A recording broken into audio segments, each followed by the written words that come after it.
O cérebro humano, uma das últimas grandes fronteiras. O cérebro é o dispositivo mais complicado que existe no universo. Aprendemos mais sobre ele nos últimos 5 anos do que nos últimos 5.000 anos. Nos últimos anos, saímos da Idade da Pedra. Pela primeira vez, podemos ver o que acontece no cérebro durante o sexo. Sabemos que o sexo acontece no cérebro, então algo muito forte deve ocorrer. O que torna alguns cérebros maus. Eu fiz uma lista. Limpar o quarto, parar de sair com mulheres, parar de matar. E existe mesmo a percepção extrasensorial. A tecnologia finalmente está desvendando os segredos do cérebro e explicando o comportamento humano. 3, 2, 1, até mais! Uhul! Ela ajuda especialistas a desenvolver novos métodos e máquinas para aumentar o poder do cérebro e revela o potencial ainda não explorado que todos temos em nossa mente.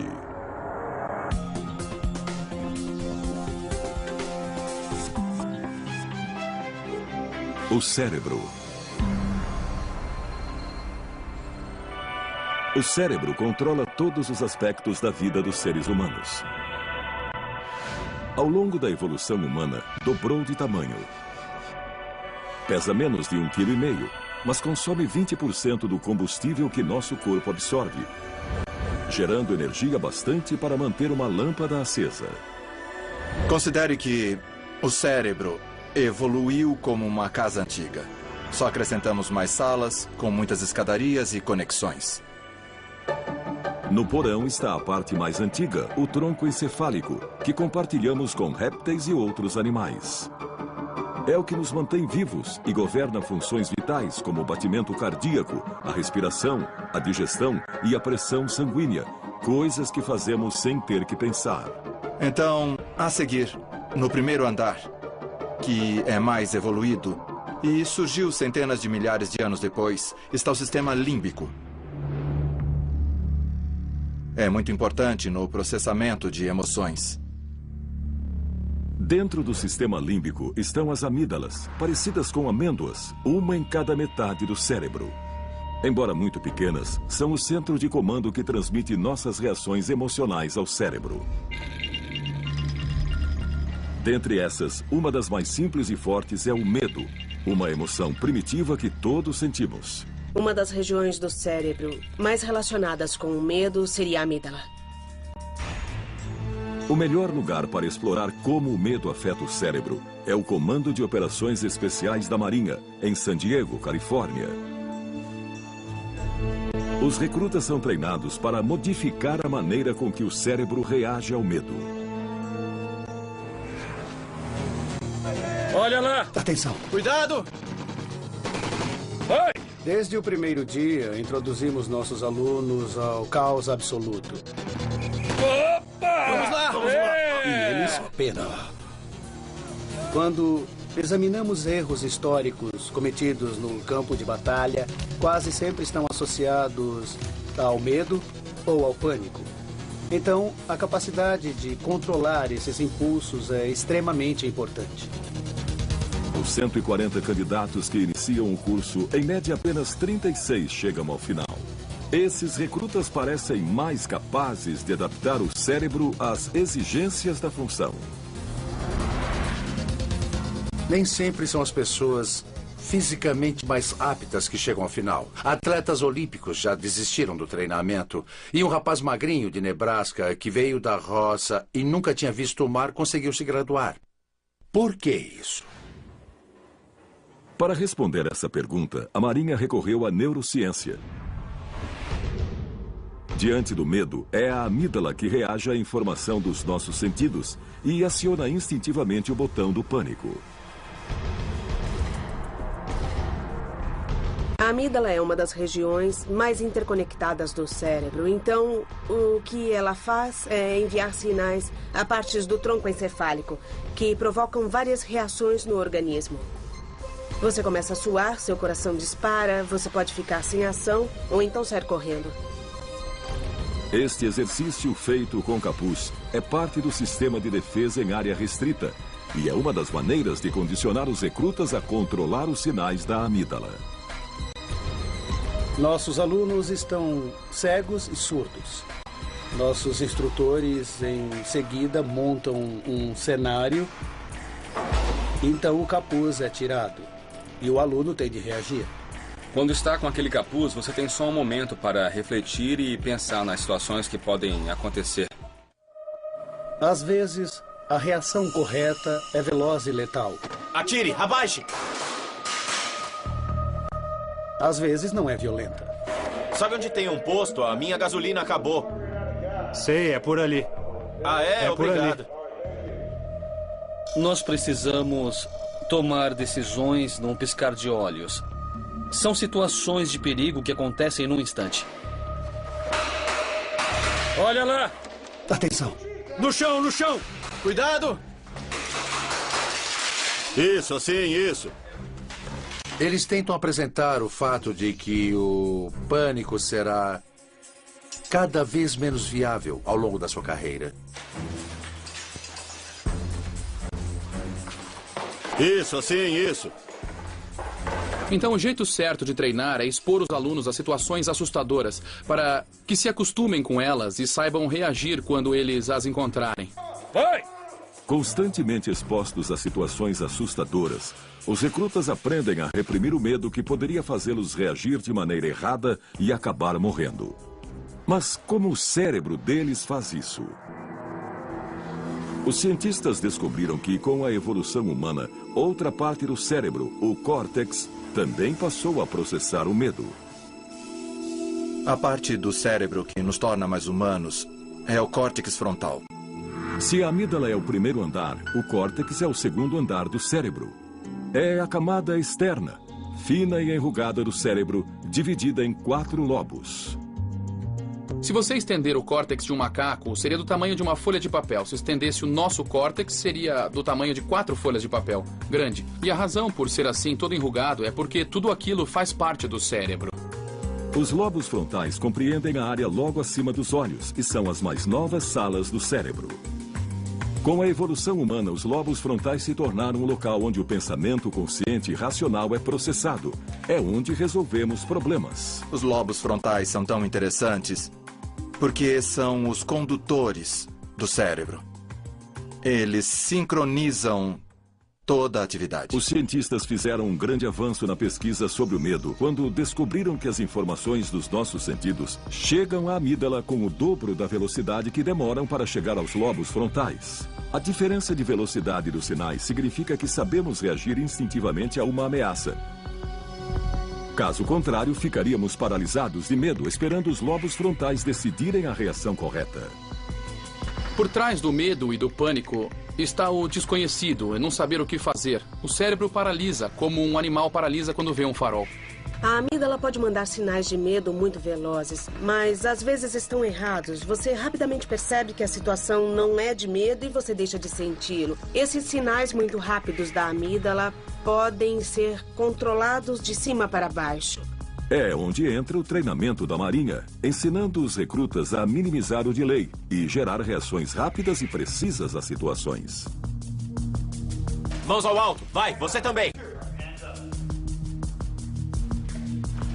Atenção. Cuidado! Vai, vai!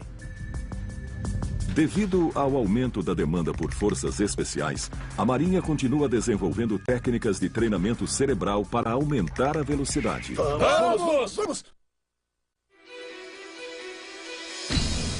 Estamos aprendendo mais sobre o cérebro hoje do que em qualquer outra época da história, como ele é composto e como funciona. Avanços da neurociência ajudam a Marinha a reformular o treinamento dos recrutas. Continuem passando os comandos! Exercícios especiais podem melhorar as reações do cérebro em situações perigosas de combate. Vamos! Cuidado! Mas os candidatos precisam de algo mais para controlar um super medo, como o de se afogar. A evolução teria pré-programado nosso cérebro para temer situações debaixo d'água. Por isso, é quase impossível controlar o forte impulso de emergir e respirar. E por isso, os recrutas penam tanto para passar no teste de competência subaquática.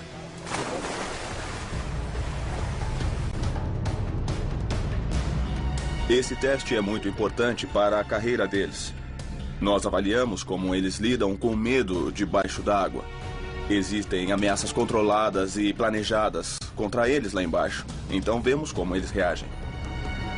Os alunos passam até 20 minutos debaixo d'água, suportando ataques contínuos de um instrutor contra o equipamento.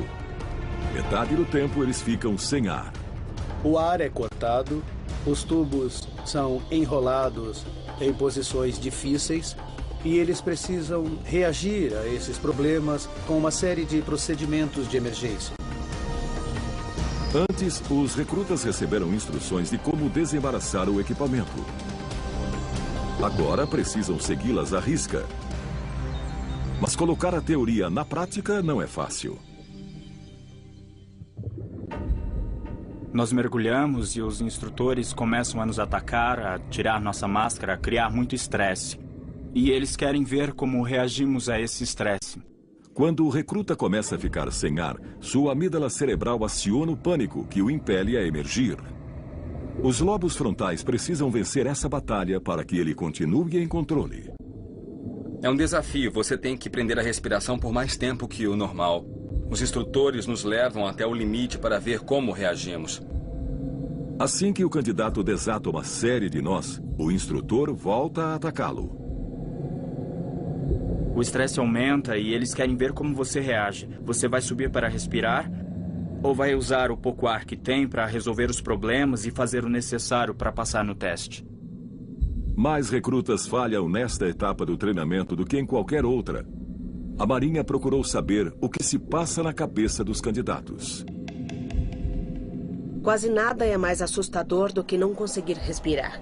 Isso gera um enorme estresse. Uma grande liberação de hormônios torna o controle racional mais difícil. Em condições normais, o cérebro se comunica com o corpo usando minúsculos sinais elétricos. O cérebro envia impulsos elétricos de suas células nervosas a outras e que se deslocam a mais de 400 km por hora.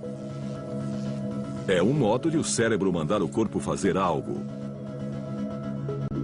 Mas em condições extremas, o cérebro libera hormônios químicos.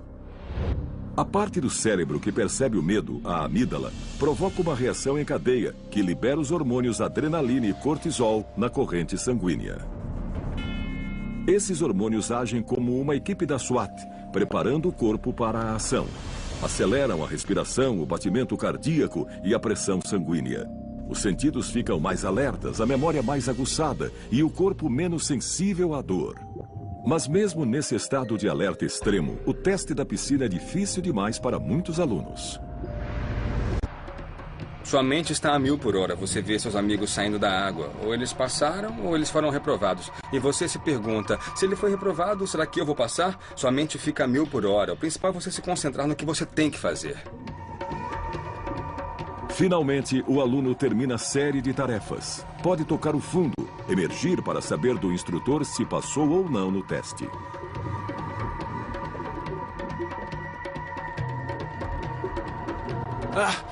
Eu estou bem. Poucos candidatos passam na primeira vez. Podem fazer 4 tentativas e a cada uma, a tensão aumenta. Geralmente, o candidato não passa por causa do pânico, por perder o controle debaixo d'água. Para alguns alunos, esse é o fim. Eles são excluídos do treinamento por mau desempenho. A Marinha queria ajudar os bons candidatos que tinham potencial para vencer esta etapa crucial do treinamento. Isso! Vai! Muito bem! Após consultar especialistas, eles criaram um revolucionário programa de resistência mental. Uma série de técnicas para aumentar a capacidade de controlar o medo, mesmo nas situações mais extremas. Precisam se preparar para quando estiverem lá. A dor e o frio vão maltratar vocês, mas precisam continuar. As técnicas em que estamos interessados são 4. Fixação de metas, ensaio mental, conversa interna e controle da excitação. Fixação de metas. Os cientistas acham que a fixação de metas auxilia os lobos frontais. Sendo os supervisores do cérebro, os lobos frontais são responsáveis pelo raciocínio e planejamento. Concentrar-se em metas específicas permite que o cérebro estruture o caos e mantenha a amígdala, o centro emocional do cérebro, em controle.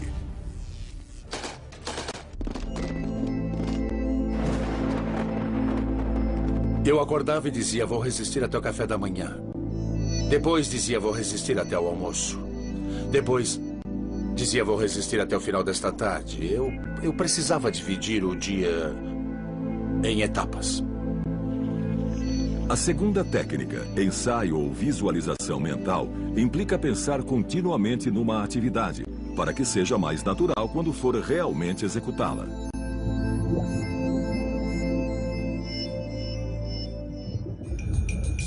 Se você praticar mentalmente, imaginar e ensaiar o que faria em situações estressantes, na próxima vez que enfrentar essas situações de verdade, vai ser diferente. Você vai ter uma reação menos abrupta. A terceira técnica, conversa interna, ajuda a focar os pensamentos do recruta. Em média, as pessoas falam consigo mesmo a um ritmo de 300 a 1000 palavras por minuto.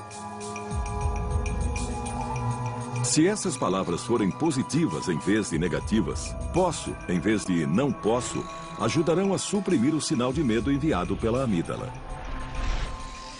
Os lobos frontais estão sempre ligados, então é muito fácil pensar em algo difícil, algo ruim, como vou fracassar, o que estou fazendo aqui, não treinei bastante. O que fazemos é tentar substituir pensamentos ruins por pensamentos bons. Dois! A última técnica, controle da excitação, baseia-se na respiração. Respirar lentamente de propósito combate alguns dos efeitos do pânico. Expirar longamente, em particular, imita o processo de relaxamento do corpo e envia mais oxigênio ao cérebro para que possa funcionar melhor. Respirar é ótimo para se concentrar, mas somente até certo ponto, porque ao reagir ao medo, o cérebro estará acelerado.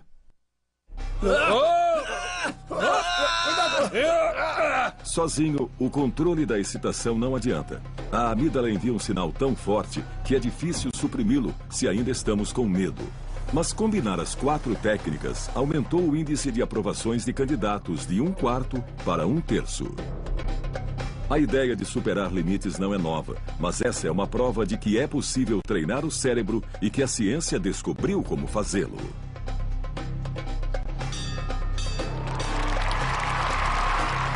Isso remonta a tradições guerreiras muito antigas, em que eles transcendiam as limitações que pensavam ter.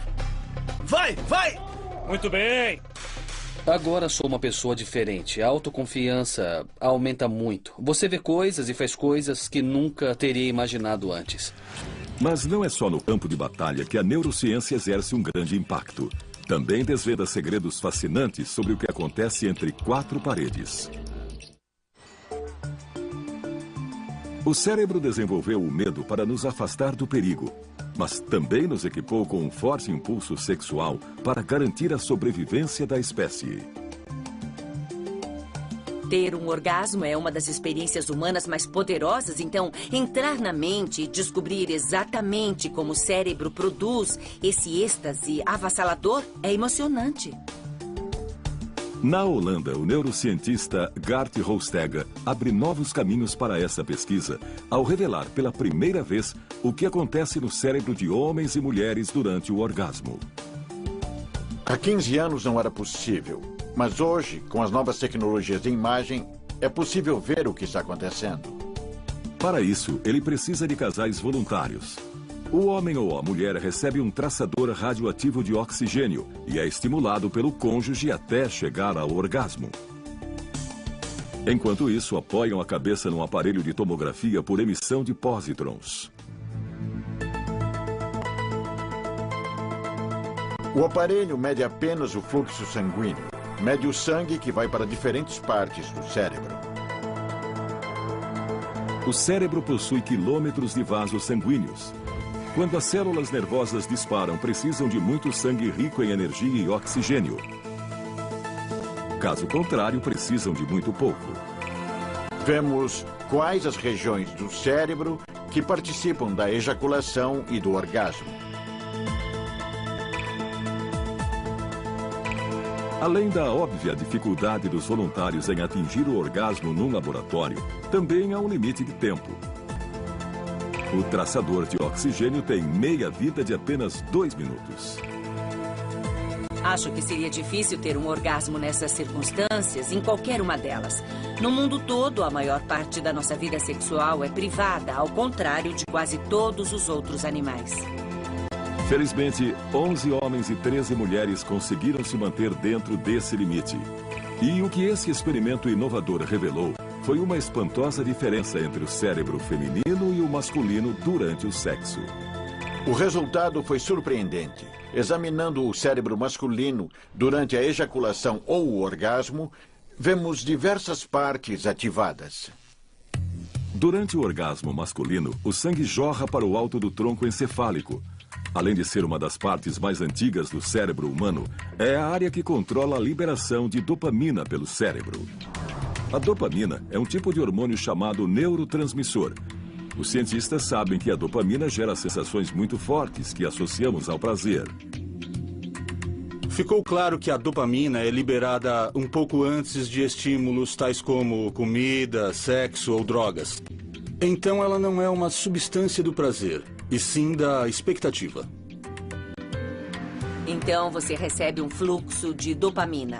A dopamina é a mesma substância que entra em ação quando a pessoa consome cocaína ou outros estimulantes. Então é uma experiência avassaladora de êxtase e energia. O experimento mostrou que nos homens, o sangue se afasta de áreas do cérebro associadas à ansiedade. Mas outras áreas permanecem ativas. No homem, as amígdalas e outras regiões associadas à ansiedade e ao medo são desativadas. Não surpreende que outras partes do cérebro sejam desativadas e você não sinta ansiedade nem medo, você não pensa em nada a não ser no orgasmo. O Dr. Hostech descobriu que a experiência das mulheres é semelhante à dos homens. Mas o que surpreendeu é que várias áreas do cérebro feminino são desativadas durante o orgasmo. A desativação foi a descoberta mais importante. Nas mulheres, houve uma enorme desativação de todos os centros do cérebro associados à ansiedade, medo e prontidão. Aparentemente, elas se deixam levar. As mulheres podem até perder os sentidos durante o orgasmo, mas os homens não. Segundo os especialistas, essa diferença pode remontar à pré-história, quando éramos uma sociedade de caça e coleta. Isso pode ter um propósito evolucionário. Durante milênios, fizemos sexo nas savanas da África com animais perigosos por perto. Alguém precisava estar desperto para correr ou defender o grupo. E é lógico que os homens faziam isso, portanto, o cérebro feminino tende a apagar mais que o masculino. Em testes futuros, o Dr. Hostech pretende ampliar o tempo de observação do que acontece com o cérebro durante o sexo. Quer descobrir por que a sensação de euforia induzida pela dopamina passa tão rápido depois do orgasmo. Acho que haverá grandes diferenças entre homens e mulheres antes, durante ou após o orgasmo. Qual é exatamente essa diferença no cérebro? É o que eu quero saber. Além do sexo, a dopamina colabora para estimular o cérebro em vários tipos de atividades. Inclusive em algo que parece o oposto do sexo, que em vez de promover a vida, a põe em perigo.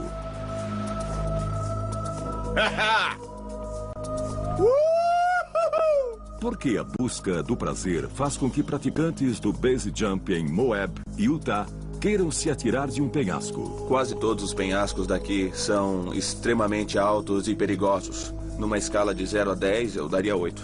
Erros podem ser fatais. Base jump causa quedas fatais. Quando pulamos de 150 metros, temos 6 segundos para viver. E isso é radical? Pode ter certeza que é muito radical. Todos prontos?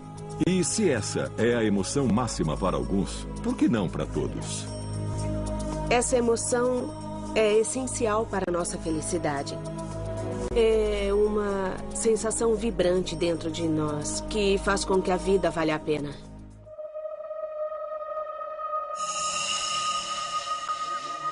Segundo os cientistas, quando o praticante pensa em saltar, seu cérebro começa a liberar dopamina. Como no sexo, a dopamina cumpre o papel de criar expectativa. Mas, ao contrário do sexo, a amígdala cerebral não se desativa. Em vez disso, envia sinais de medo. Antes do salto, fico tremendo e nervoso. Minhas mãos começam a suar e 1000 coisas passam pela minha cabeça. O nosso preparo mental é o seguinte: e se os paraquedas por um acaso abrir ao contrário, ou se um dos botões der algum tipo de problema? Mesmo que eles estejam concentrados no salto em si, podem não perceber que o efeito da dopamina está presente durante todo o processo. Checou os anéis? Chequei sim. Ótimo. Nenhum está torto? Krista Christensen é uma novata no base jump. Eu tô me sentindo agitada, o meu coração tá batendo mais rápido, porque aquela checagem significa que tá chegando a hora. 3, 2, 1 e até mais. Ai, eu tô tão nervosa. É diferente de tudo que eu já fiz na minha vida, principalmente porque eu tenho medo de altura. Krista está nervosa porque sua amígdala, onde reside o medo de altura, está acionando o pânico diante de uma queda de 120 metros. Ai, tá bom. Uma pessoa não pode ficar mais fisiologicamente excitada. O sistema de estresse está toda, a adrenalina está sendo liberada, o que acelera o coração, hormônios estão sendo liberados, hormônios do estresse, como o cortisol, neurotransmissores, como a dopamina, estão sendo liberados devido à expectativa da euforia. Mas, ao mesmo tempo, os lobos frontais de Krista entram em ação, fazendo com que questione o que está fazendo. O medo, o prazer, os riscos potenciais, todos esses sinais contraditórios são transformados em ação no estriado, que fica no meio do cérebro. O estriado funciona como um comutador. É a parte do cérebro que tem a concentração mais densa de receptores de dopamina. Quando a onda de dopamina chega ao estriado de Krista, sua motivação por prazer combate os outros impulsos. Mas será o bastante para fazê-la saltar? Dentro do cérebro de uma novata em base jump, uma batalha se desenrola enquanto ela toma uma decisão perigosa. Será que Krista arriscará tudo por prazer? Nessa linha? Tá bom. Tá bom.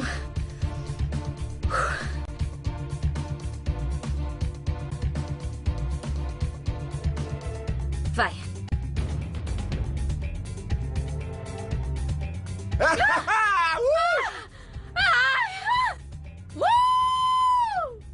A decisão de saltar significa que a recompensa esperada venceu a batalha entre o desfecho bom e o desfecho potencialmente ruim. Se fosse o contrário, eles se afastariam do penhasco e acabou.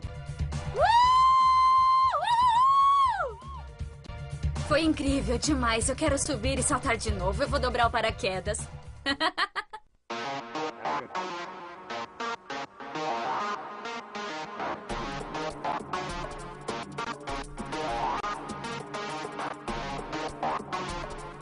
Assim que sobrevivem a um esbarrão com a morte, eles já se preparam para outro.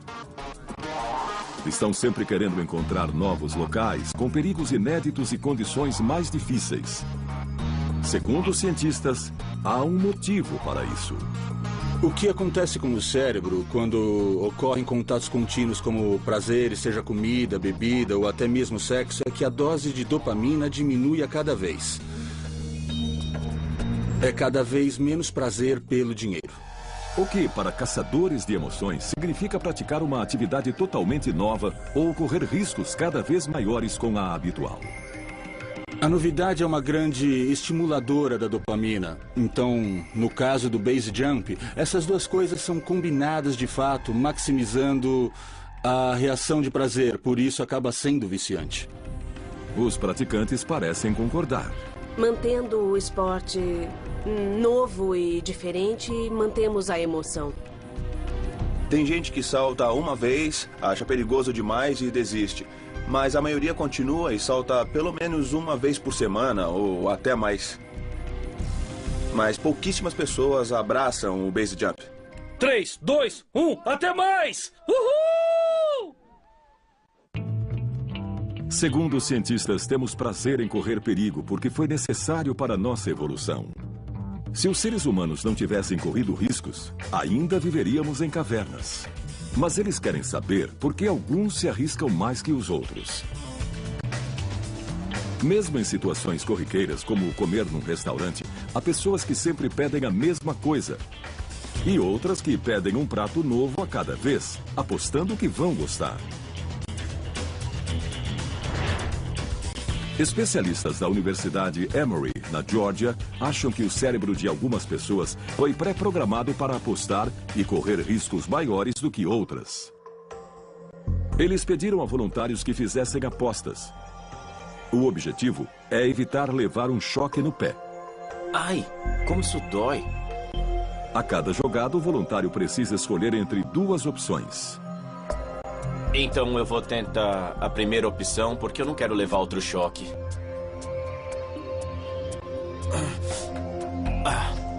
Eu levei outro choque.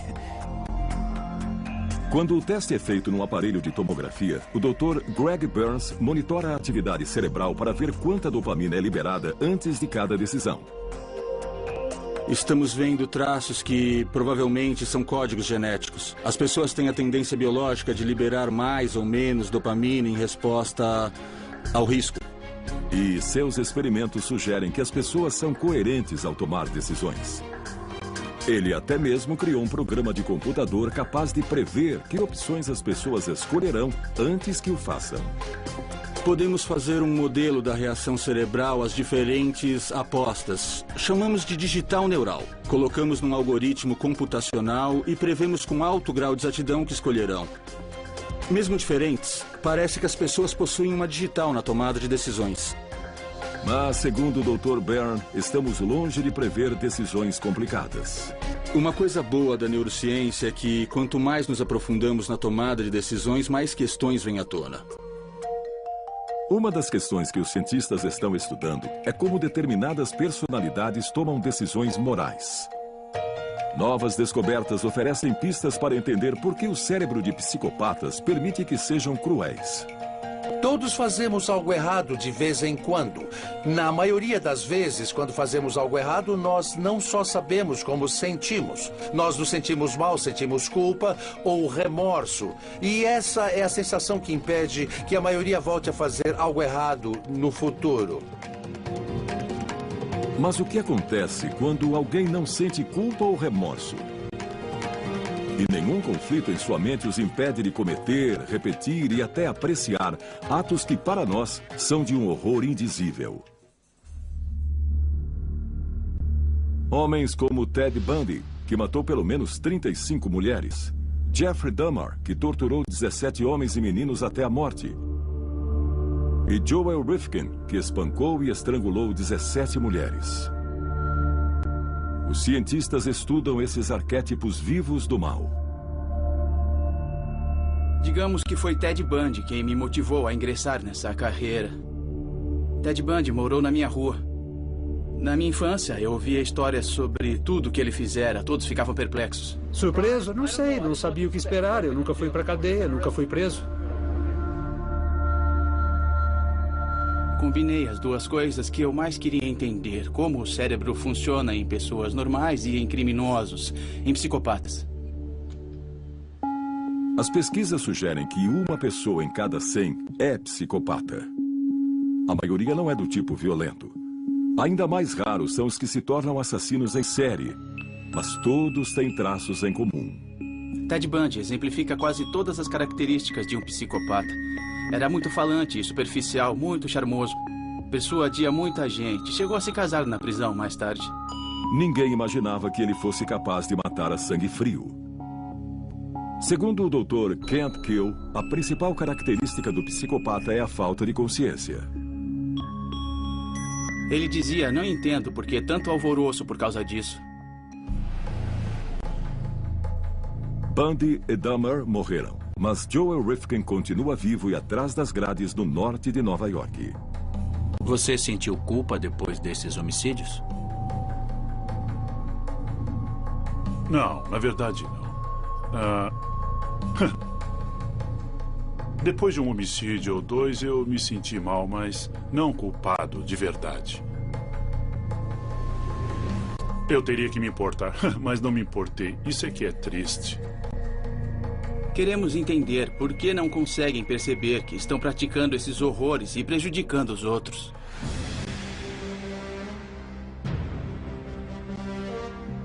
Os cientistas esperam que, examinando o cérebro dos psicopatas, possam finalmente descobrir o motivo dessas distorções. No passado, Joel Rifkin já foi um pobre bebê inocente, com um lindo sorriso no rosto. Não tinha sequer uma gota de maldade, ou será que tinha?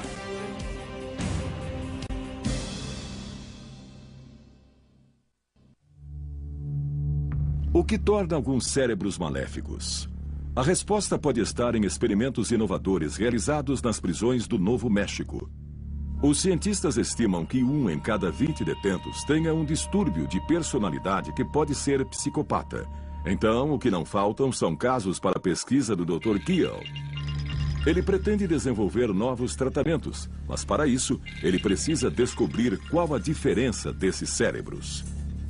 A meta ideal é ajudar a reduzir o impacto dessa doença, não só sobre o indivíduo, mas sobre a sociedade. Primeiro, ele entrevista os prisioneiros para identificar os que possuem tendências psicopatas.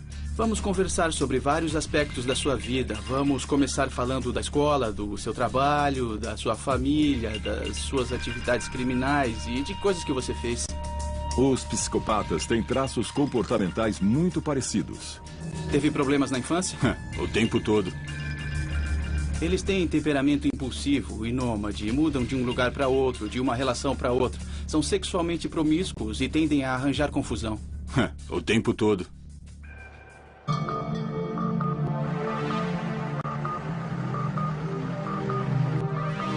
Os pacientes que o Dr. Keel diagnosticou como psicopatas fizeram tomografia cerebral. No primeiro teste, ele verificou como eles reagiam ao cometer erros.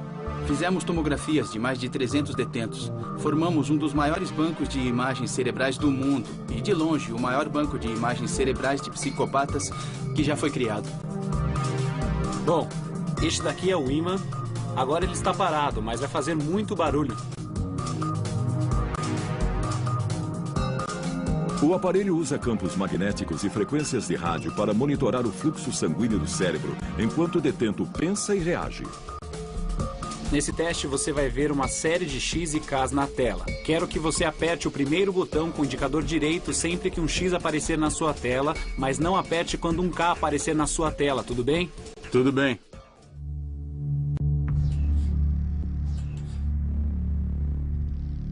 As duas letras aparecem tão rápido que é quase impossível para qualquer um acertar.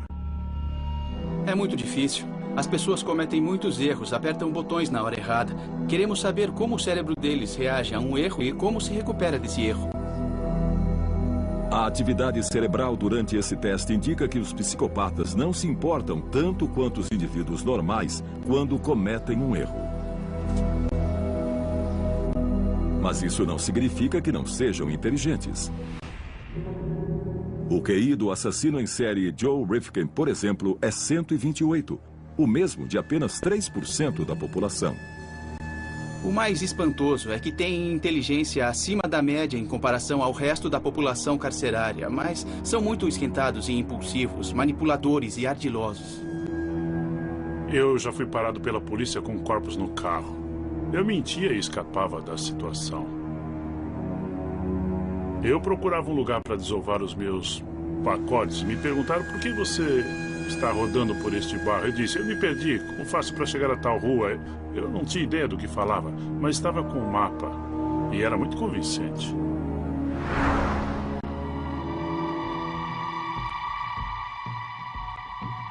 No segundo teste, os detentos do Novo México tiveram de apontar fotos que fossem imorais. Um delito moral é quando uma ação ou uma atitude é considerada errada. Você deve decidir com base em seu próprio sistema de valores morais e não no que acha que a sociedade considera errado. Está me entendendo? Estou. Tudo bem. Tentamos entender como os detentos processam informações com valor moral. Diferentes sistemas cerebrais decidem se algo é uma violação moral ou não. E se esses sistemas se desenvolveram normalmente nos detentos psicopatas. Essa pesquisa pioneira comprova uma hipótese cogitada há anos, que os psicopatas têm capacidade reduzida de raciocinar. Os cientistas descobriram que os lobos frontais, a parte mais recente do cérebro, e a amígdala, uma das regiões mais primitivas do cérebro, não se comunicam direito. E num estudo recente, o Dr. Adrian Raine descobriu que o cérebro dos psicopatas é fisicamente diferente. Conseguiu provar pela primeira vez que a amígdala deles é cerca de 17% menor que da maioria. É mais uma peça crucial do enigma de por que os psicopatas não temem cometer atos cruéis.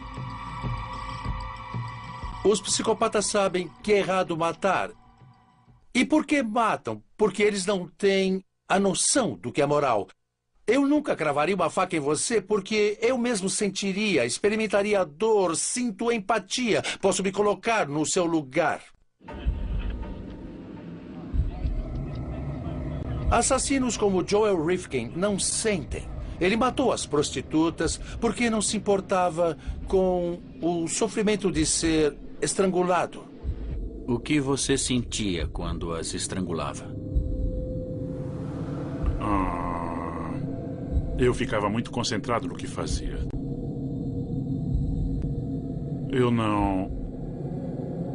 Eu praticamente não pensava em quase mais nada. Rifkin cometeu tantos assassinatos que acabou sendo preso. Mas e quanto aos outros psicopatas, os não violentos? Por que não terminam na cadeia? O Dr. Raine pesquisou a diferença no cérebro dos psicopatas de colarinho branco, que não pensam duas vezes antes de extorquir as economias de uma família. Sim, a amígdala cerebral deles é menor, mas se comunica normalmente com os lobos frontais. São menos capazes de sentir empatia, mas têm a capacidade cerebral para mentir e enganar. Os psicopatas de sucesso tinham ótimas funções executivas, ótima capacidade de planejamento, ótima capacidade de ajustar e controlar, boa percepção de si mesmos, ótima reação ao estresse. E essas funções executivas são necessárias para enganar e manipular as pessoas com sucesso. Hoje, os cientistas sabem que o cérebro dos psicopatas é deficiente. Mas então, o que deu errado? Nós acreditamos que a noção do certo e errado é em grande parte pré-programada no cérebro. O cérebro está programado para ser menos moral ou mais moral, dependendo da herança genética e neurobiológica da pessoa. Em outras palavras, depende dos genes e do desenvolvimento do cérebro. Mas segundo o Dr. Raine, essa é apenas metade da explicação. Claro que não podemos descartar o ambiente. É 50% da equação. São como dois lados de uma moeda. É genético e ambiental. Encontrar a sede do bem e do mal no cérebro tem sido um desafio para os cientistas. Mas um mistério ainda maior espera para ser desvendado. A memória. Graças à memória, o cérebro viaja constantemente pelo tempo, trazendo fragmentos do passado para o presente. Essa capacidade é central para a existência humana. A razão de termos memória é para que possamos tomar decisões melhores no futuro. Ou seja, todo o nosso pensamento e nosso planejamento são ditados pela memória. Já entendemos bem o funcionamento de órgãos como o coração, mas os cientistas ainda tentam desvendar o mistério da memória. Um grande avanço ocorreu há 80 anos. Nos anos 20, o neurocientista Carl Lashley ensinou ratos a andar num labirinto. Depois, danificou partes dos cérebros deles para ver onde estava armazenada a memória do labirinto. E o que ele descobriu? Que não estava armazenada em lugar algum. É um sistema em rede e é extremamente complicado. De fato, o sistema é tão complexo que os computadores mais velozes não chegam nem perto da capacidade de armazenamento do cérebro, que os cientistas estimam conter 10 trilhões de bytes de memória. O cérebro é o dispositivo mais complexo que existe no universo. Tem 10 bilhões de células só no córtex, que é a parte externa. E só num pedaço pequeno do córtex, 1 milímetro cúbico, há mais conexões do que estrelas na Via Láctea. Todas essas conexões tornam o cérebro capaz de armazenar e recuperar enormes quantidades de dados de maneiras espantosas. Talvez a mais incrível e radical seja a chamada memória fotográfica ou mnemônica. Quando estudamos visão e memória na neurociência, ficamos fascinados pelos chamados mnemonistas. Eles têm uma memória incomparável. Lembram de tudo o que aconteceu. O artista britânico Stephen Wiltshire tem essa extraordinária capacidade. É capaz de lembrar de paisagens urbanas complexas e de reproduzi-las em detalhes. Para criar mais uma obra, ele subiu ao topo da Tower Bridge para ter uma visão de Londres. Ele só precisa de poucos minutos, já que sua memória visual da cena nunca se apagará. Eu fico aqui olhando os prédios e os arranha-céus. Eu gosto de ficar uns 20 minutos e depois desenhar de memória. Para entender como é prodigioso o dom de Stephen, vamos lembrar como a visão funciona. A visão é processada no fundo do cérebro, nos lobos occipitais ou córtex visual. Os dois olhos fornecem um campo de visão de 200 graus. São capazes de detectar 2.300 milhões de tons diferentes de cor. E, segundo os especialistas, enviam 72 gigabytes de informação por segundo para o cérebro, o equivalente a 18 mil faixas num iPod. Em sua galeria, Stephen começa a desenhar o que viu. Ele utiliza várias áreas do seu cérebro. Seus lobos parietais, em particular, agem para controlar sua manipulação do espaço e a coordenação mão-olho. A comparação com a paisagem revela a precisão sobrenatural do desenho. Em pouco mais de 1 hora, ele recriou o panorama. A obra será vendida por $4.000. O talento de Stephen é quase sobre-humano. Mas seu dom tem um custo. Ele sofre de síndrome de Savant, ou seja, seu cérebro se desenvolveu de modo diferente. A maioria não tem a capacidade que ele tem porque o cérebro está fazendo milhares de outras coisas. Estamos pensando na carreira, na hipoteca, no futuro, o que comprar no supermercado e assim vai. E, portanto, a rede neural se divide em várias tarefas diferentes. No cérebro de um savant, toda a rede neural está devotada para uma só coisa, como resolver um cubo mágico ou tocar piano. Por isso, ele tem deficiências em outros aspectos da vida, por exemplo, na capacidade de socializar. Gênios como Leonardo da Vinci, Mozart e Monet tinham uma memória incrível e especula-se que também eram autistas.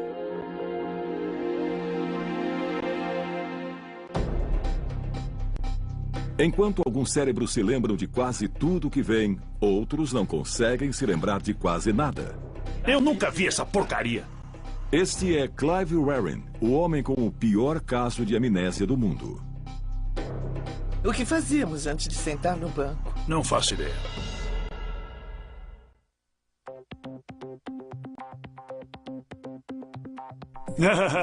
Olá!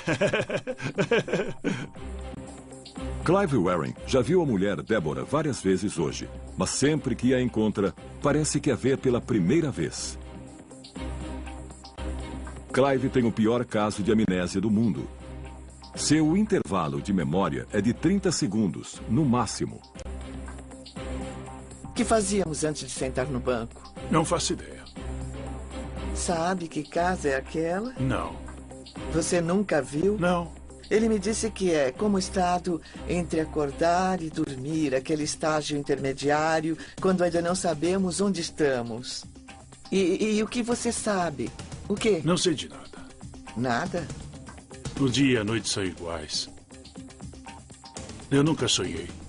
Dia e noite são iguais? Um vazio o tempo todo. Clive era um aclamado maestro e musicólogo britânico, até que uma infecção viral se transformou em encefalite. Quando a inflamação aguda diminuiu, seu cérebro tinha sofrido uma séria lesão. Restara-lhe uma memória de curto prazo extremamente limitada. Clive não tem memória alguma de nada que lhe aconteceu desde que a ambulância o levou em março de 1985. E sua memória autobiográfica é tão vaga que quase não existe. Olha aqui. Sabe quem é? Eu não lembro. Veja ele ali. Meu filho. Seu filho, isso mesmo. É Anthony. E esses são os filhos dele. Os filhos dele? É. Eu entendo. E estão bem maiores agora. Embora as memórias estejam espalhadas por todo o cérebro, há uma parte que é a chave para o processo de armazenamento e recuperação, o hipocampo, dentro do sistema límbico. Sabemos disso porque, sem o hipocampo, novas memórias não se formam. Há pelo menos 2 tipos de memória no cérebro. São as memórias de curto e de longo prazo. A memória de curto prazo ocorre quando eu lhe dou meu telefone e você precisa lembrá-lo durante alguns segundos para discá-lo. A memória de longo prazo envolve coisas como sua infância, onde você estudou, o que fez hoje. Elas integram a memória de longo prazo. Mas o Clive tem uma memória de curto prazo bastante limitada. Ele não consegue passar do curto prazo para o longo prazo. Não é capaz de cimentar a atividade de curto prazo em algo na estrutura física do seu cérebro. Neurologistas que examinaram Clive encontraram lesões graves em seu hipocampo. E é isso que impede que seu cérebro armazene memórias. Clive Waring sofre de amnésia, tanto anterógrada como retrógrada. Não consegue aprender nada novo. Mas também tem dificuldade em lembrar do passado. A lesão parece afetar sua capacidade de recuperar informações. Veja o que acontece quando a mulher de Clive lhe pergunta qual a profissão do filho deles. Você sabe o que o Anthony faz? Qual é a sua profissão? Não. É engenheiro eletrônico. Ah, é? É. E sabe o que ele projeta? Não. Tente adivinhar. Eu não faço ideia. Sinto muito. Motores de carro. Motores de carro? É, motores elétricos. Olha, que ótima ideia. É. Não tem os gases nocivos do motor a gasolina. Isso mesmo, Aquela não foi tem. uma ideia muito desastrosa. Foi mesmo. Muito. Foi. Você conhece alguém que projeta motores elétricos para carros? Não. Não conhece ninguém? Não. Seu filho faz. Ah, sei. É, ele faz. E ele tem sua própria empresa. Ah, muito bem. É.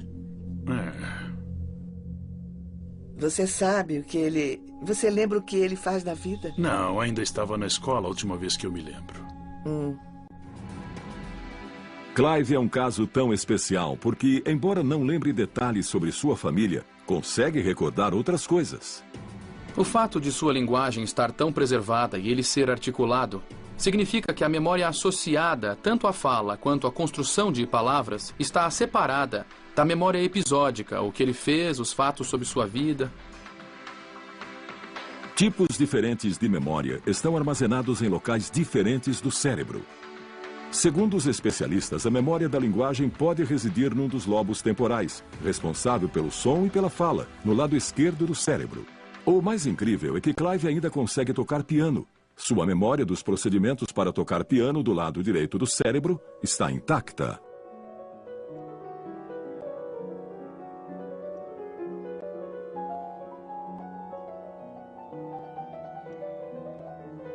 Quando toca piano, Clive encontra um contínuo, encontra um impulso que o transporta através do tempo. Esse é um grande exemplo de como os diferentes tipos de memória estão separados. Sabe em que mês estamos? Não. Abril. Abril? Abril, o mês Seu de abril. aniversário é mês que vem. Hoje Clive parece animado, mas nem sempre foi assim. Eu nunca vi essa porcaria. Use a sua inteligência.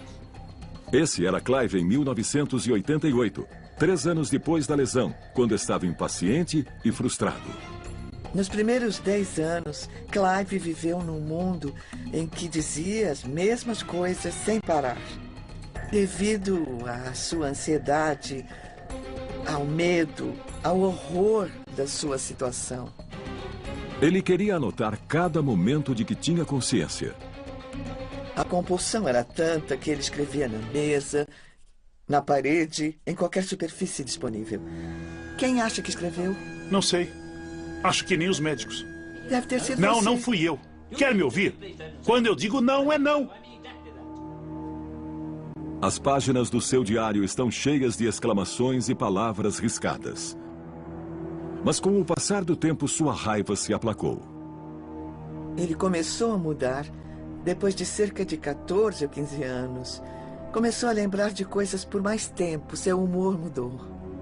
Débora atribui essa mudança à sua fé e suas orações. Os cientistas têm outras explicações. Sabemos que o cérebro muda fisicamente. E isso se chama plasticidade. Está sempre reescrevendo seu circuito elétrico. O cérebro das crianças é extremamente plástico. Por isso, crianças aprendem línguas e a tocar instrumentos com tanta facilidade. Agora estamos descobrindo que o cérebro adulto é muito mais plástico do que pensávamos. Então, quando uma pessoa sofre lesão cerebral, outras partes do cérebro podem mudar e assumir as funções faltantes. Este ano, Débora achou que Clive não precisaria mais de seu diário. Quando ele olhava os dias, semanas e meses anteriores e via que escrever apenas a mesma coisa várias vezes, ele ficava angustiado e resolvemos afastar o diário e ver se ele sentia sua falta.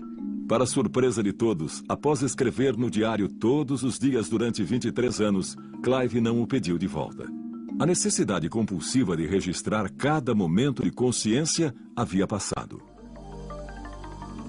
Os cientistas aprenderam muito sobre a memória estudando Clive, mas também adquiriram dados valiosos sobre outras funções cerebrais que contribuem para a identidade de uma pessoa. Muitos dizem que a memória nos torna quem somos, mas acabei descobrindo que isso é um grande erro. A personalidade de Clive, graças a Deus, está intacta. Quer um café? Ah, sim, eu quero. Seria ótimo. Eu sabia que gostaria. Ele é engraçado e muito compassivo. Vamos, me leve para o paraíso. Ele não sabe nada a seu respeito, mas ele é quem ele é. É o mesmo Clive.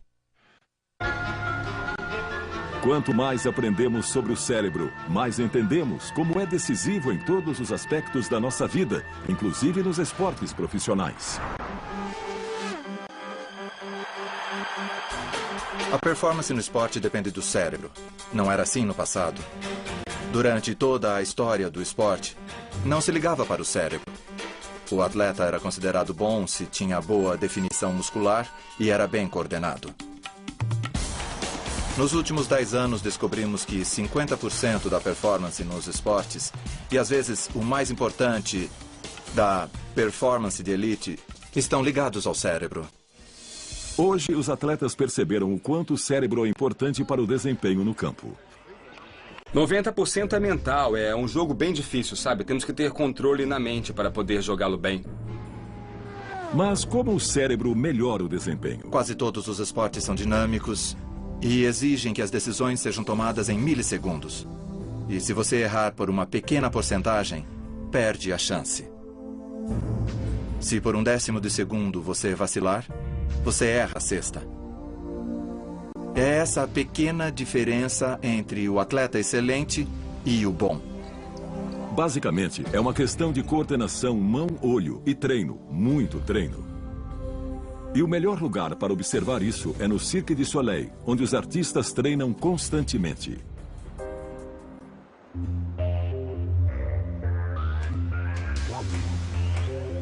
Usamos os lobos frontais para aprender como executar uma atividade, mas a área do cérebro que mais se beneficia com o treino é o cerebelo, no fundo do cérebro. O cérebro é como uma casa antiga, com novos cômodos acrescidos lentamente com o tempo. O tronco encefálico é o porão, porque evoluiu primeiro. Em seguida veio o cerebelo. É uma parte antiga do cérebro situada no primeiro andar depois do porão. É quase totalmente responsável pelo movimento, a complicada sequência de movimentos. O cerebelo envia sinais a 100 bilhões de células nervosas do corpo, que, por sua vez, dizem aos músculos o que queremos que façam. O lobo frontal monitora a atividade, mas na maior parte do tempo se afasta e permite que o cerebelo e o resto do cérebro se envolvam com esse comportamento que foi treinado tantas vezes. Os cientistas acham que os lobos frontais simplesmente não conseguem acompanhar o processamento de informações necessário para desempenhar uma tarefa de alto nível. Por isso, o cerebelo assume com sua memória de procedimento a mesma que Clive Rearing usa para tocar piano. A ideia é que você pode ir até um arquivo e pegar uma memória motora que você já praticou. E hoje se sabe por que a prática leva à perfeição. Quanto mais treinamos, mais o cerebelo sabe exatamente que nervos e músculos acionar a cada vez. Na psicologia do esporte, calcula-se que é preciso 10.000 horas de prática contínua para chegar a um alto nível de habilidade. Níveis tão altos de habilidade podem fazer com que o músculo adquira uma memória que guia uma sequência de contrações e distensões. Mas o cérebro continua essencial. Com lesão cerebral, não haverá muita atividade. É claro que é preciso um corpo intacto, que a fisiologia funcione. No basquete é bom ser alto. No hipismo é melhor ser baixo. Mas o cérebro de todos esses atletas precisa estar sincronizado com a atividade atlética. Mas além do treino e do biotipo adequado, é preciso que o cérebro desempenhe outra função vital nos esportes.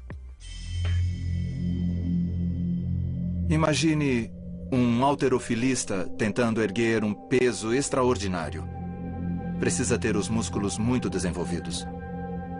Enquanto os soldados da Marinha usam uma técnica de respiração para se acalmar, os atletas precisam variar o nível de estímulo. Os cientistas esportivos chamam esse processo de modulação da excitação. Vemos a modulação da excitação como um botão de volume do cérebro. Mais uma vez, é a amígdala cerebral no sistema límbico que controla a resposta emocional. Nesse caso, ela nos estimula a competir. Quando o cérebro estava evoluindo, era assim que o homem se preparava para caçar. Mas a amígdala precisa ser acionada. Um modo simples de fazer isso é com estímulos sensórios, como palmas e gritos de torcidas. Você pode controlar isso externamente, com barulhos altos, dando um tapa em alguém. Por quê? Porque esses mecanismos sensórios atingem o primeiro andar do cérebro. Então, muitas vezes nos esportes, as pessoas usam isso intuitivamente. Gritam alto, isso, vai, vai, vai. Essa foi incrível!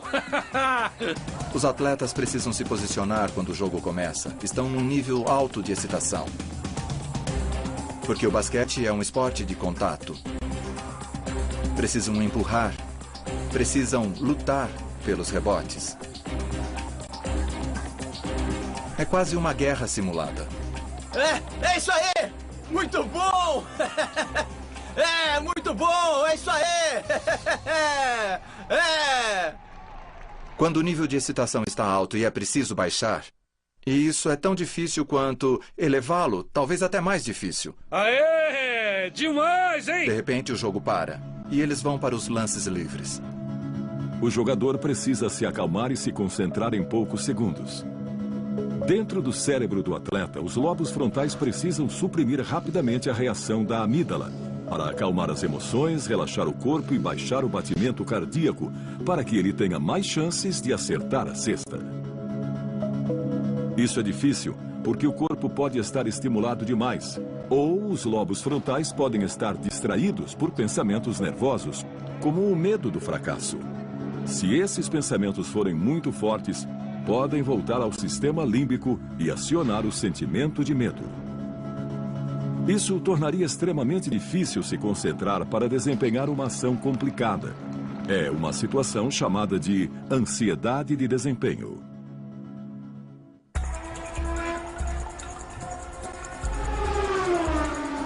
A ansiedade de desempenho é a grande culpada pelo baixo desempenho esportivo. E o atleta de sucesso a controla totalmente. Fique longe da linha branca.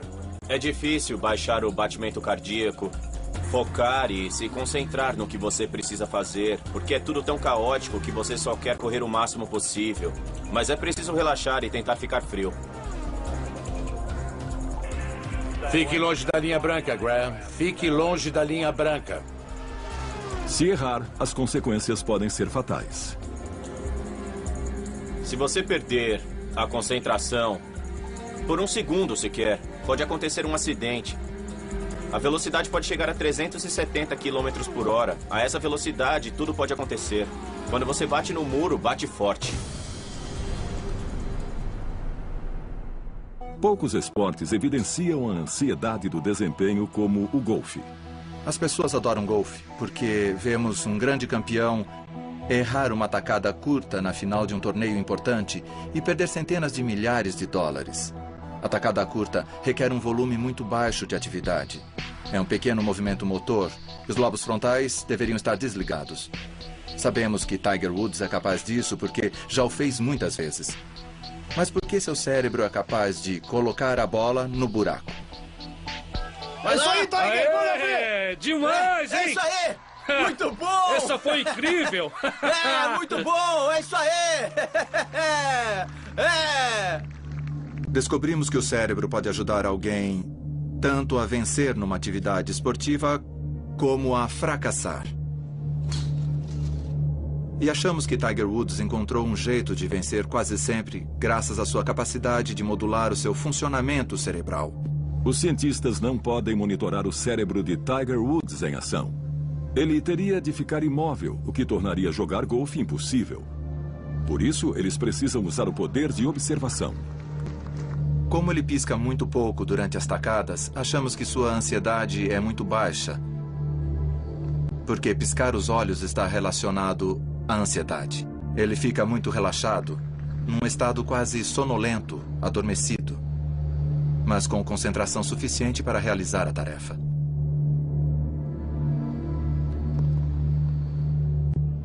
Atletas chamam essa sensação especial de entrar na zona, quando seus movimentos parecem fluir sem esforço consciente. É a combinação suprema de prática envolvendo o cerebelo, concentração dos lobos frontais e baixa ansiedade da amígdala cerebral, no sistema límbico. É realmente difícil entrar nessa zona. Eu acho que se eu conseguir controlar a minha respiração, se eu conseguir torná-la mais lenta, conseguirei desacelerar o meu coração. Quando isso acontece, eu fico totalmente consciente de tudo e os 5 sentidos agem da melhor maneira possível.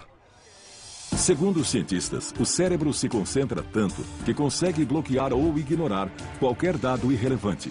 Cérebro e corpo começam a agir em perfeita sincronia. Não apenas os atletas, mas todas as pessoas querem entrar nessa zona. É uma coisa tão admirável conseguir focar todo o cérebro em uma só tarefa que, quando você faz isso, coisas incríveis acontecem. Você pensa e toma decisões com maior clareza. Quando estou nesse momento, tudo ao meu redor se torna lento e eu posso controlar o que eu penso, o que eu vejo, quais pensamentos entram na minha mente. E é isso que me dá a maior chance de sucesso. Esse pode ser o modo máximo de controle do cérebro sobre o corpo. Mas para alguns, a capacidade do cérebro vai mais além. Fui puxado para cá. É a ideia de que o cérebro tem um sexto sentido.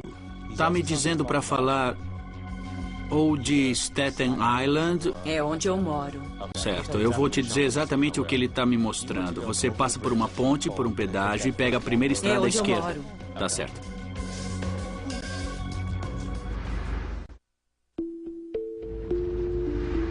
Os 5 sentidos são os portais entre o cérebro e o mundo externo. Recebemos sinais da nossa pele, olhos, nariz, língua e ouvidos. As diferentes áreas do cérebro interpretam essas informações como toque, visão, olfato, paladar e audição.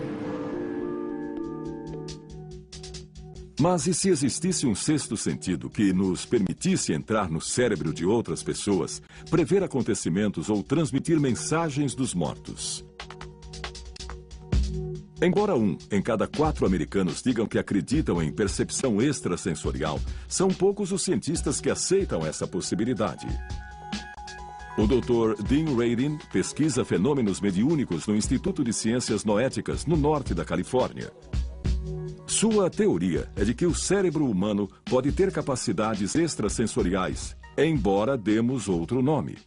As pessoas costumam falar em intuição e costuma se manifestar enquanto a pessoa dirige. Temos a sensação de que algo está errado em certa curva e frequentemente um carro está vindo daquela direção. E nós aprendemos a prestar atenção na intuição. É como se a atenção avançasse alguns segundos para o futuro. Outra coisa é a sensação de ser observado, que costuma ser muito frequente. Mulheres costumam sentir que um homem está olhando para elas. Existe também a telepatia telefônica. Sem olhar para o identificador de chamadas, muitos ouvem o telefone tocar e sabem imediatamente quem é. Isso não é só quando é alguém que liga sempre, mas quando é alguém diferente. Então, por esses meios que esse sentido se manifesta no dia a dia. Afaste a mão um pouco. Isso. É um sinal muito bom. Muito bom. Acho que estamos prontos. O Dr. Radin testou mais de 300 voluntários em salas com proteção eletromagnética. Ele lhes mostrou uma série de imagens e mediu suas reações. Apresentamos em sequência aleatória imagens calmas ou turbulentas e outras imagens intercaladas. As imagens mais emotivas provocaram uma reação mais forte. Mesmo escolhendo os indivíduos aleatoriamente, o Dr. Radin constatou que todos reagiam adequadamente antes de verem a imagem. Pareciam saber antecipadamente que tipo de imagem veriam, mas o grau de capacidade mediúnica parecia variar. Nem todos conseguem jogar golfe tão bem quanto Tiger Woods, mas todos conseguem jogar um pouco. O que vemos no laboratório é que todos adivinham um pouco. E às vezes encontramos o equivalente a um Tiger Woods. Alguém está dizendo que foi enterrado com chiclete. Alguém disse isso. Enterrou alguém com chiclete? Por favor, no microfone. O sucesso do médium John Edwards na televisão sugere que ele está na categoria Tiger Woods. Na história da ciência, já erramos muitas vezes. Achávamos que a Terra fosse plana, estávamos errados. Pensávamos que o Sol girava em torno da Terra, estávamos errados. Achávamos que os objetos físicos fossem sólidos e estáticos, sabemos que estávamos errados. Então, o meu ponto de partida, quando alguém diz que é um médium ou um curandeiro, eu sempre digo que não sei, talvez seja, talvez não. Mostre-me os dados, estou aberto. Você colocou alguns chicletes? Ele e sua antiga secretária mascavam o mesmo tipo de chiclete e colocamos no caixão com ele. 2 chicletes? Eu acho que era uma embalagem individual. Acho que era a bazuca que vem com os quadrinhos.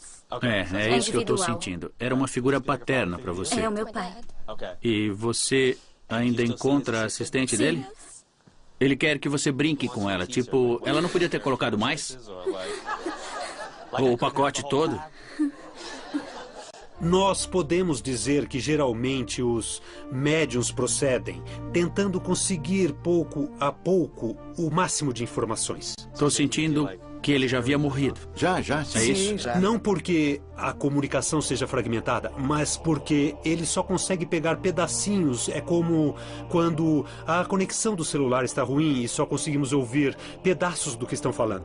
Muitos perguntam onde estão eles, como faz isso? Eu digo, onde fica a internet? É um lugar que existe, mas não dá para ir lá fisicamente.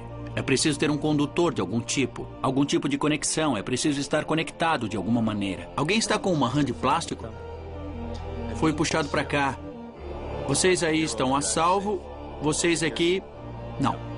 Quando faço um evento, eu sou puxado para um lugar na sala, para um grupo específico. Meu sobrinho pediu de Natal uma rã de brinquedo e então o pai dele faleceu. O pai dele faleceu antes do Natal? Sim.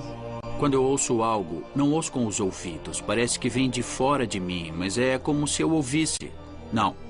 John foi um dos muitos médiuns que concordou em passar por testes científicos na Universidade do Arizona. Você vai vestir uma touca com 19 eletrodos. Fiz 3 experimentos com John Edward, um mais controlado do que o outro. No mais controlado de todos, os médiuns e os voluntários foram submetidos a eletroencefalogramas e eletrocardiogramas. Um dos modos de resolver a questão de se o médium está lendo a mente do consultante ou está lendo a mente do falecido é registrar A atividade cerebral e também a cardíaca, o coração e o cérebro, do médium. E, simultaneamente, a atividade cerebral e cardíaca do consultante. O médium não encontra com o voluntário e ficam separados por uma divisória. John e os outros médiums precisam obter informações sobre o parente falecido do voluntário. Vou dizer o que estou vendo, ouvindo e sentindo e pedirei que confirme simplesmente dizendo sim ou não. Tá bom. Bom, eles estão pedindo que eu fale sobre uma figura masculina ao seu lado. Pode ser seu marido ou um irmão que partiu. Está entendendo? Estou sim. Na verdade, são 2, são 3. Eu sentei com algumas pessoas e não consegui ouvir nada. Sabe, eu não ouvi absolutamente nada. Eles quiseram saber o porquê. Eu disse, eu não sei. Talvez seja eu não sei. Então eu tirei 0 nessa. Às vezes, John consegue informações corretas. Ou o consultante acha que ele estava errado e depois vê que estava certo. Ou o consultante não sabe a resposta, precisa entrar em contato com amigos e parentes e então descobre que ele estava correto. E vimos isso no experimento também. O índice de acertos de John variou entre 80% e 90%. E os aparelhos mostraram que suas ondas cerebrais e seu coração não estavam acompanhando os dos voluntários. Descobrimos que o coração de John, na verdade, saía de sincronia com o do voluntário, o que significava que sua atenção estava em outra parte. Querem que eu fale de um cachorro que tem o nome de um cantor? Eu não sei o se... meu cachorro Jagger. Jagger? É. E ele tá precisando de um banho. Ele tá cheirando meio mal mesmo. Com base nos experimentos científicos que realizei com John, eu cheguei claramente à conclusão que John é um verdadeiro médium. Os chamados experimentos com o além continuam muito controvertidos entre a comunidade científica. Em parte porque levantam mais perguntas do que as respondem. No momento, do ponto de vista científico, não sabemos como médiums verdadeiros como John Edward fazem o que fazem. A hipótese de trabalho que usamos no laboratório é a de que todos nós temos energia. Essa energia continua como a luz de estrelas distantes. E no caso de John e outros médiums, o cérebro e a consciência funcionam como uma antena e um receptor. O que eles fazem é aprender como captar os sinais que estão presentes, manter o ruído baixo e então receber esses sinais sutis. O conceito de que a realidade é um tecido conectado do qual fazemos parte por estarmos aqui é semelhante a algo como a força de Guerra nas Estrelas.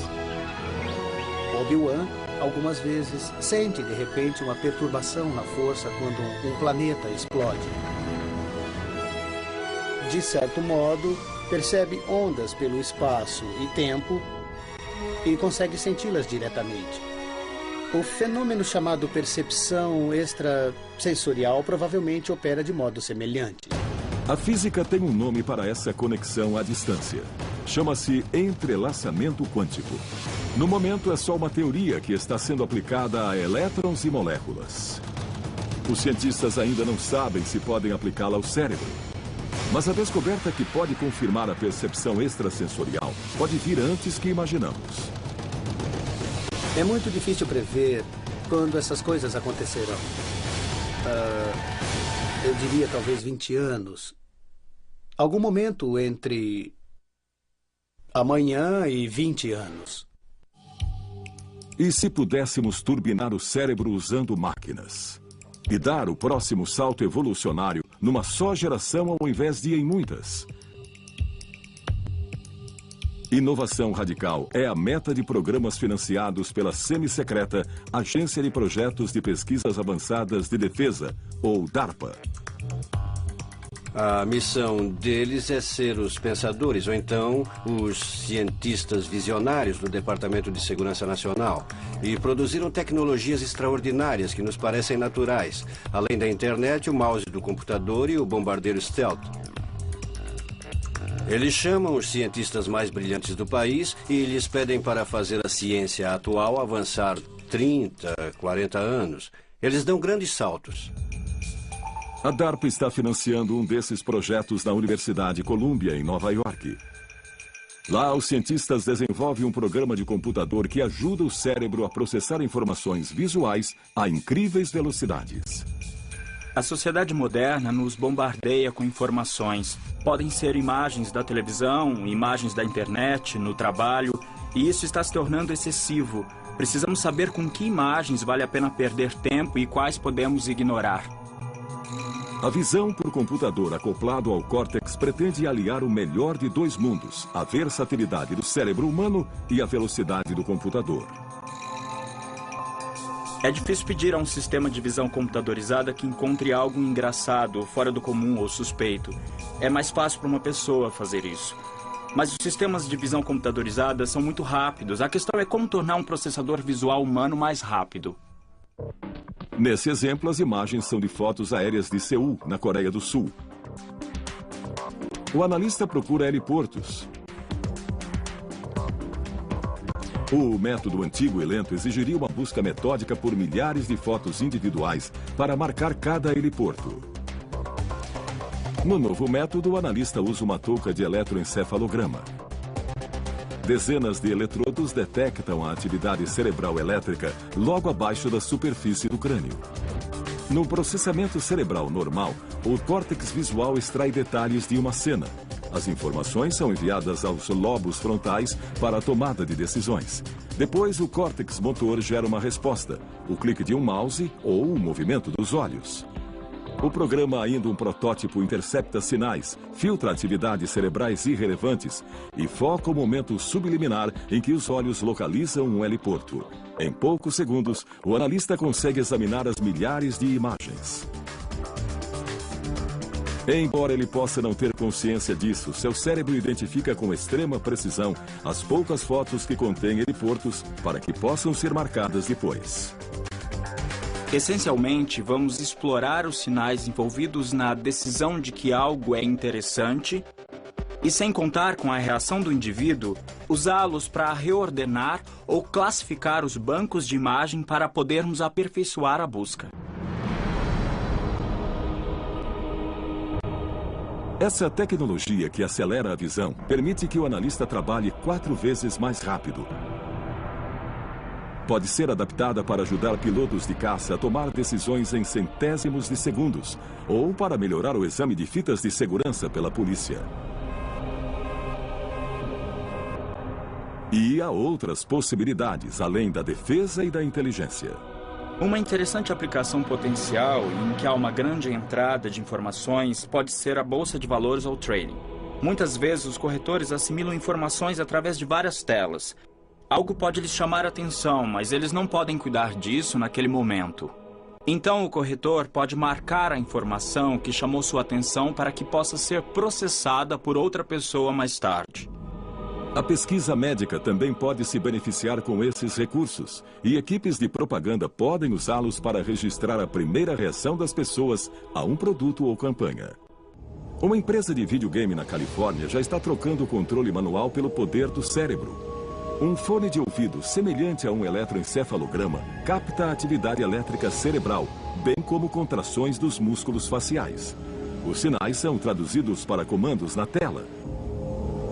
Os jogadores erguem rochas e derrotam vilões não com um clique, mas com o pensamento. O potencial futuro dos assistentes de dados pessoais implantados, ou PDAs, é quase inimaginável. Com a idade, nos preocupamos com nossa capacidade de lembrar de nomes e rostos. Encontraremos maneiras de compensar essa perda da memória que evoluiu naturalmente. No futuro, teremos aparelhos que farão isso para nós. Acho que acabaremos tendo um Facebook na cabeça. Nesse ponto, será muito difícil saber onde nós terminamos e onde a tecnologia começa. Na Universidade de Duke, na Carolina do Norte, os neurocientistas já estão dando esse próximo passo. Implantaram eletrodos no cérebro de um macaco e isolaram os sinais relacionados a andar. Durante um experimento recente, um macaco andou numa esteira enquanto sua atividade cerebral foi enviada pela internet ao Japão, para controlar instantaneamente a marcha de um robô humanoide. O macaco ganhou petiscos por fazer o robô andar. Depois, a esteira foi desligada. Querendo ganhar mais petiscos, o macaco manteve o robô andando, usando apenas seus pensamentos. E houve um avanço semelhante na Universidade de Pittsburgh, na Pensilvânia. Macacos equipados com pequenos sensores no cérebro aprenderam a controlar um braço mecânico e a usá-lo para pegar petiscos. As implicações para a medicina serão tremendas. Para as pessoas amputadas, para os tetraplégicos, terão a capacidade de movimentar braços e pernas robóticos e assim poderão interagir com o ambiente como não haviam podido fazer antes. Pode haver esperança no futuro para alguém como Clive Waring, cuja lesão cerebral não permite que processe novas memórias? Eu não me lembro de sentar neste banco. É novidade para mim. Pesquisas hoje feitas com ratos podem criar um dia um hipocampo sintético para humanos. Se pudermos fazer isso em teoria, poderemos de fato introduzir novas memórias instantaneamente, como fazemos todos os dias com chips de computadores. Que tal se, em vez de demorar meses e meses para aprender uma nova língua, pudéssemos baixar um dicionário básico do idioma, ou se, estando a primeira vez no lugar, em vez de ter de carregar o guia turístico, aquele livro incômodo, e parar no meio da calçada toda hora para ver onde estamos indo, baixar um mapa rudimentar no nosso cérebro da nova cidade que estamos visitando e dos monumentos que vamos conhecer. Drogas sendo desenvolvidas para soldados permitirão que permaneçam acordados por 2 ou 3 dias sem nenhum efeito nocivo.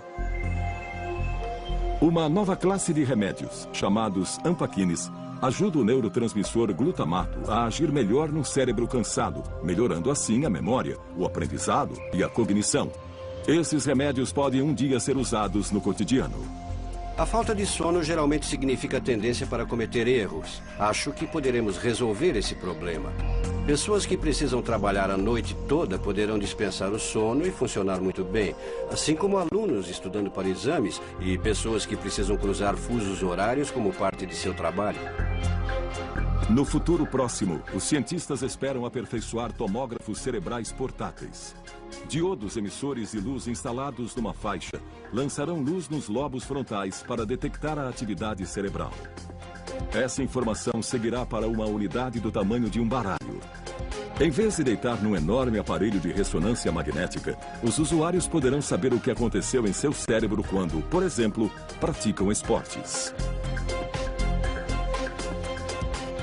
Poderemos examinar o cérebro de superatletas como Federer, ou Agassi, ou Tiger Woods, e ver que não são necessariamente diferentes anatomicamente, mas funcionalmente são diferentes na maneira com que processam informações. A segunda aplicação é que poderemos usar essa nova tecnologia para ajudar os atletas a desempenhar melhor até sua capacidade. Essa tecnologia de imagens ainda está engatinhando. É usada amplamente há menos de 20 anos, comparado com os mais de 100 anos do raio-x. Mas seu limite é a nossa imaginação. As imagens do cérebro que obtemos hoje são incríveis, mas ainda rústicas. Não são tão nítidas. Hoje estão dizendo, não seria ótimo se conseguíssemos imagens do cérebro mais refinadas, mais nítidas, mais profundas, mesmo a nível molecular? É a próxima fronteira dessa tecnologia. Já sabemos bastante sobre o cérebro, mas ainda resta muito a descobrir. Ainda há muitas questões em aberto sobre o cérebro e são surpreendentemente simples. Como a memória é armazenada? Como ela é reconstruída? Por que o cérebro dorme e sonha? O que é a inteligência? Por que as pessoas têm dons e talentos diferentes? Como nós percebemos o mundo? Como o cérebro representa o tempo? O que é a consciência? Se conseguirmos responder essas perguntas ao longo de talvez mais uma geração, o que isso significará para o cérebro? Um órgão tão complexo, mas ao mesmo tempo tão movido por instintos primitivos. Nós evoluímos num mundo muito diferente do mundo em que vivemos hoje. E agora temos de nos adaptar. Para mim, o maior mistério da neurociência hoje é como adaptar nosso cérebro para o século XXI e depois.